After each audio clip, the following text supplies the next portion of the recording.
Elias noticed that I had stopped asking for his opinion on everything. An email came from work, a position had opened up at the New York headquarters, and they wanted to know if I was interested. I filled out the application and hit send before I even remembered I hadn't told him. When Sarah's wedding invitation arrived, addressed to Chloe Vance and guest, I RSVP'd for one and wrote a separate check for their gift. Even the minor surgery, the one that required a hospital stay, I handled myself.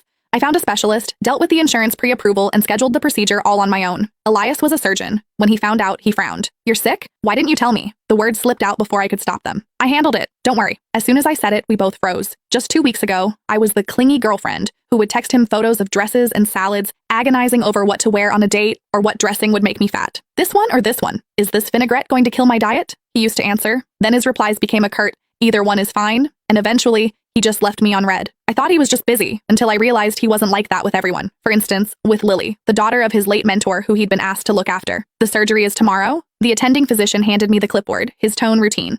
"Dr. Mercer is still out of town for a conference. If you'd like to wait for him, we can reschedule." "No," I said. "Tomorrow is fine." The doctor just nodded, asking no more questions. As I walked out of the office, 2 people came down the hallway. Elias was pulling a suitcase, looking like he'd come straight to the hospital from the airport. Lily followed him, wearing a black cashmere coat over her scrubs, the Burberry one I'd given Elias for our 3rd anniversary. Elias saw me and his brow furrowed. "What are you doing here? Sick again?" That word, again, stung like a needle. He snatched the papers from my hand, his eyes scanning them with a flicker of annoyance. "I have things to do tomorrow. This isn't an emergency. We can do it when I have time." "Don't worry about it," I said. "I've already handled it." He looked taken aback.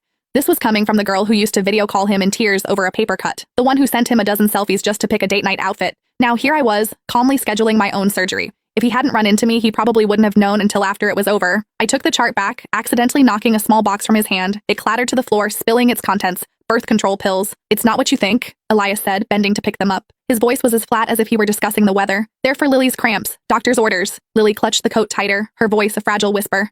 "I'm so sorry, Chloe. It's all my fault. My anxiety has been so bad lately. I can't sleep. I can't focus. Elias is the only one who understands. He said he couldn't leave me alone in case I did something stupid." Her voice trailed off. "You don't know what it's like. Sometimes my head is just full of bad thoughts. I can only get through it when Elias is with me. I just wish I could be strong like you." I'd heard this script before. Every time I questioned their relationship, Lily would bring up her anxiety and her bad thoughts, and Elias would shoot me a look that screamed, "How can you be so heartless?" Once I had a sharp pain in my stomach and asked him what kind of specialist I should see. This brilliant neurologist told me, "I don't know." When I complained he was being dismissive, he just pinched the bridge of his nose wearily. "Can't you just look it up yourself? You're an adult, Chloe. Can you be a little more independent? Stop relying on me for every little thing." So frugal with his words for his girlfriend, yet he personally escorted someone else to her doctor's appointments. "Well, you should take good care of her then," I said, my voice completely flat. "After all, her mental health is much more important than my surgery, right?" Lily's face flushed. "Chloe, that's not what I meant." "Are you still mad?" Elias cut her off, his eyes fixed on me. "Just because I didn't tell you I was going out of town?"